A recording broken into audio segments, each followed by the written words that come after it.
I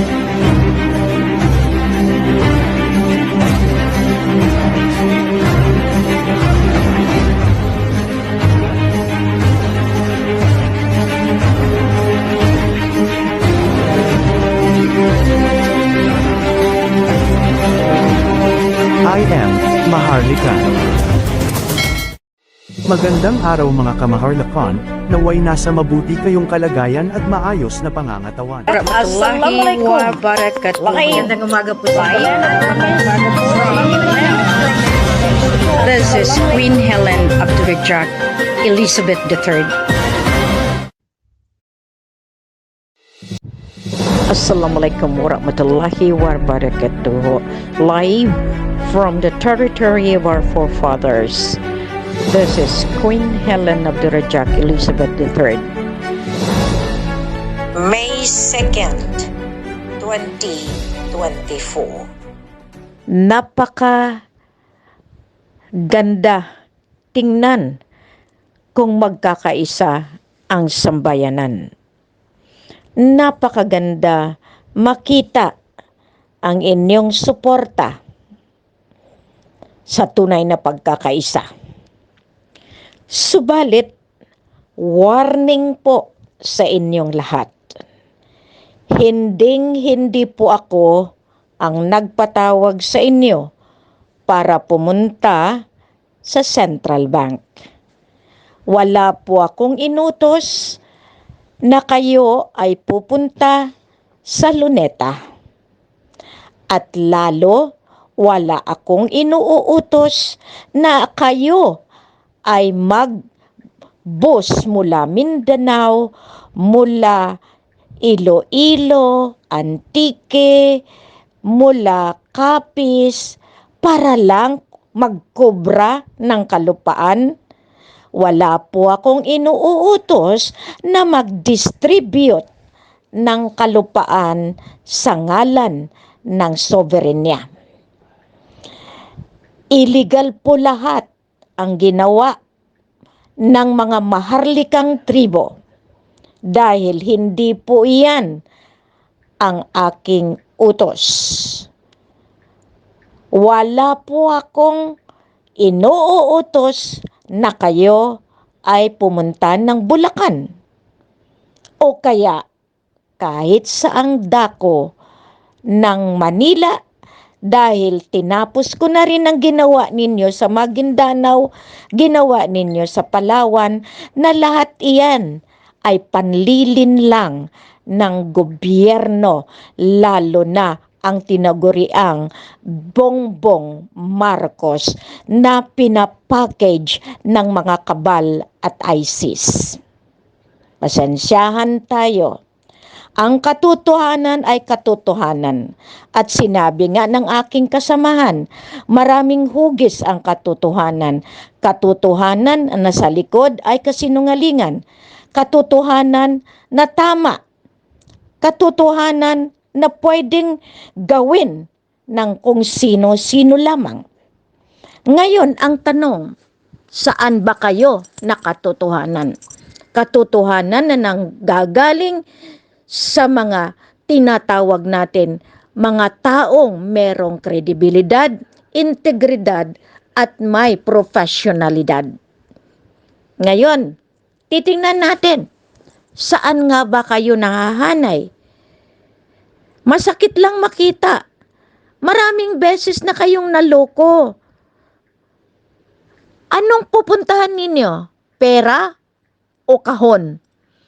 Pera o kayo ang malalagay sa alanganin? Punta kayo doon. Paano kung nagdesisyon ang kataas-taasan na hukom na mag-shutdown? Saan kayo matutulog? Sa hotel may pera kayo? Paano kung na-shutdown lahat ng barko, lahat ng mga ports, lahat ng mga daanan? Hindi kayo naawa sa mga kasama ninyo? Kasi narinig ko, pangalan ko ang ginamit ninyo. Meron na bang ibang Helen Panulino na Queen Helen?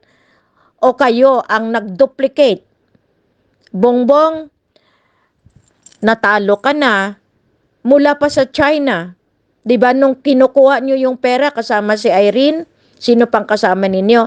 'Di ba umuwi kayo $10,000 lang ang pinadala sa inyo ng mga elders dahil hindi kayo? Ngayon dinidireksyon nyo pa. Wala na ang gobyerno, 2013 pa.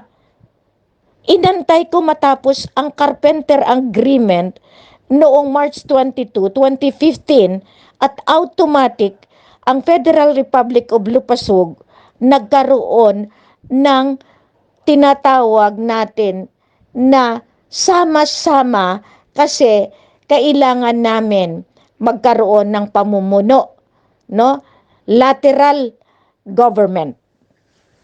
Namumuno kami noon pa dahil alam namin na tapos na ang otoridad binigay sa inyo. Ngayon, papuntahin nyo yung mga tao, maghahakot system kayo. 'Di ba nangyari yan mula Bulacan, nag-spend yung mga BARM dyan, sinuportahan yung BARM papuntang Mindanao. Ngayon, ibabaliktad ninyo, taga-BARM pupunta sa Manila. Napakalaking kahangalan na yan. Ginagamit nyo ang konstitusyon, ginagamit ninyo ang batas. Ang batas ninyo, ang BTA nyo hanggang 2028, paano kung wala na rin lang balor ang pag-aantay ninyo? Diba pinatay ninyo marami? Tapos nag-offer kayo ng bulaklak sa mga fallen heroes ninyo? Paano yung mga sundalo na pinain ninyo nang dahil sa kawalang hiyaan ninyo sa pag-claim ng Ligwasan Mars, ng kaharian? Nakita ninyo? Yan ang kahangalan na sinasabi ko. Ngayon sasabihin nyo, totoo ba itong sinasabi ko? At kini-question nyo kung totoo nga o kasinungalingan pa rin? Lahat ng posting ninyo, tagus iyan. Merong nagbabasa niyan. At ang hindi nyo alam, baka dampot kayo. Hindi biro ang kinakalaban ninyo. Batas sa batas. Ngayon, questionin nyo ang soberenya. Nagkamali kayo. Dahil ang konstitusyon binabago. Dahil illegal constitution ang 1986. Alam nyo ba yan? Ngayon, kawawa kayo na magiging biktima dahil hindi ako ang nag-utos. Pero kung may sarili kayong queen na nagsasabi nagdi-distribute ng kalupaan, paano kung wala kayong lupa na makukuha? Dahil illegal. Kaya nga nakita ko, doon dinala yung mga tribo. Salamat pala doon, Nanette Tampico, kasama ka pala dyan. Lahat kayo na nagtraidor. Ami Sagor Mangkoy, nakita ko yung posting mo. Kung saan ka man naroroon ngayon, intayin mo lang dahil nakasama ka sa listahan. Ang sakit ng mga pananalita ninyo. Ano ba ang nagawa ninyo sa bayan? Kayanin nyo ba kung ano yung ginawa ko mula noong ako'y pinanganak? Sabihin nyo na yung dapat nyong sabihin. Lahat kayo na nanira, lahat na nang aapak. Pero paano kung ako nga ay ako na tinuringan, binigyan ng kapangyarihan ng aking mga lolo? Ngayon galit kayo sa lolo. Kayong mga butod tiyan, bitukon ng dahil sa pangunguha ng pera sa sangkatauhan. Alam nyo ba, ginaya nyo lang. Nakapera kayo eh. Nakita nyo ang sagana ng pera sa panloloko. Ngayon sabihin nyo ako ang scam. Ami, please, shut your mouth. Baka maglaki ang bibig mo sa kasinungalingan mo. Taga Marinduque ka. I-check ko rin lahat iyan. Okay? Princess Emery de la Cruz. Paki-check yan. Taga Marinduque ka. Okay? Gomer Tandok. Tingnan nyo mabuti yung mga taong iyan. Ngayon, pairalin natin. Pamilya sa pamilya. Hindi ako nagsasalita ng patapos. Pero kaya ko kayong tutuntunin. At iyan ang sinasabi ko. Naniniwala kayo kay Bongbong Saan na ba ang pera niya? Sinasabi ko nga eh. Paano niya makukuha? Paano siya maging signatory? Illegal government nga sila. Illegal president. Tapos na. Tinapos ko yan. Ngayon, hindi kayo naaawa sa sultan na totoo? Kung saan kayo kumukuha ng mga sultan-sultan ninyo, Johanna Makalinaw, taga Iloilo ka, hinahanap ka namin. Pero since na marami ka nang naloko at yung mga nagpapaloko, hindi po siya signatory ng mother account. Nasa rehistro lamang po kayo ng SEC. May control po yan. Paano kung yung control ninyo sa SEC wala na ring balor? Mahiya kayo. Napapagod na rin ako.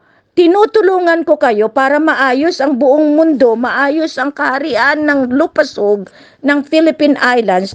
Pero, sige lang, punta kayo sa Luneta para tama-tama pag nag-shutdown, ayos. Wala na kayong pagkain, nandiyan pa kayo sa lansangan o kaya kulong pa kayo. Yan ang hindi nyo alam. Kaya nagbabadya, nagbibigay ako sa inyo ng mga pasabi. Maraming nagsasalita, maraming kumukontra, wala kayong magawa. Dahil ilang nasyon ang sumusuporta sa katotohanan. Mapalad ang ibang tao na nakakakita ng katotohanan. Sa inyo, ang nakikita ninyo, kumo na nasasakuti kayo, kasamahan kayo, nagagalit kayo. Salamat. Ngayon, inaatasan ko, ikaw DILG, ikaw task force, marami kayong kasalanan. Anong gusto ninyo? Tuluyan na kayong ma-shutdown. Tuluyan na kayo mabawi ang kapangyarihan. Walang kapangyarihan po ang gobyerno. Kung wala ang royal family, wala kayo. Iyan ang pinakamasakit na katotohanan. Ngayon, tinabihan ko kayo, mula September 16, 2023, alam ni Apo Lakay, at salamat doon sa mga nagsuporta, nagbigay ng special order na pinirmahan na thumb mark. Lahat po yan patunay. Meron po akong ginagawa at iyan ay para sa pangkalahatan. May ginagawa po si Dato Puga sa Mapilindo. Kung ano po yung binigay, ay yun ang masusunod. Ngayon, patatahimikin ko kayo. Hindi ako ang patatahimikin ninyo. Dahil kayo mali ang inyong pahayag. Okay? Mali yung ginagawa ninyo. Biro nyo, your silence tolerated the crime of conspiracy. Maraming namamatay nang dahil sa inyong kasinungalingan, nang dahil sa pagsuporta ninyo sa mali. Gobyerno, nagiging illegal, na nagiging immoral. Papayag ba kayo sa batas na ginagawa ni Robin Padilla na ang babae maging lalaki, lalaki maging babae, kakasal, pareho ang mga kasarian? Kasama ba kayo dyan? Hindi nyo ba inisip? A true Islam is a true Christian. Kung anong immoralidad, hindi rin namin katanggap-tanggap yan. Marami na kayong ginawang kabalbalan. Ngayon, punta kayo Manila ha. Sige, bubuntutan kayo. Paano? Kung hindi lamang iyan ang mangyari sa inyo, paano kung pumutok pa ang bulkan at kayo ay natabunan? Wow, galing ninyo gumawa ha. Sinong obispado ang nagutos sa inyo? Barm? Sino ang sa Bulacan? Barm? Sino ang sa Luneta? Barm? Sino ang sa Malacanang? Barm? Baliktad na pala kayo eh. Hindi na pala kayo hawak ng dapat humawak sa inyo. Kayo ay ginamit na ng maling sistema. Mag-isip kayo. Tingnan nyo mabuti. Kaya may favorite platform ngayon at pananalita, tingnan nyo mabuti. Nakakatulong ba kayo? O mas nakakabigay kayo ng pasakit? Totoo yan, pera. Pero ayaw nyong ibigay. O di, pasensyahan tayo. Ibigay nyo na lang doon sa nagdi-distribute. Pupunta kayo dahil magdi-distribute ang polymer. Diyan ko kayo matitingnan. Dahil ang polymer na yan, inalaw iyan para itulong sa tao, hindi para sa eleksyon, hindi para sa ginagawa ninyong panluloko. Alam niyo ba yung 2 billion na share ni Queen? Dapat masaya na kayo. Dahil malaki na sana ang naitulong ko sa inyo. Hindi eh.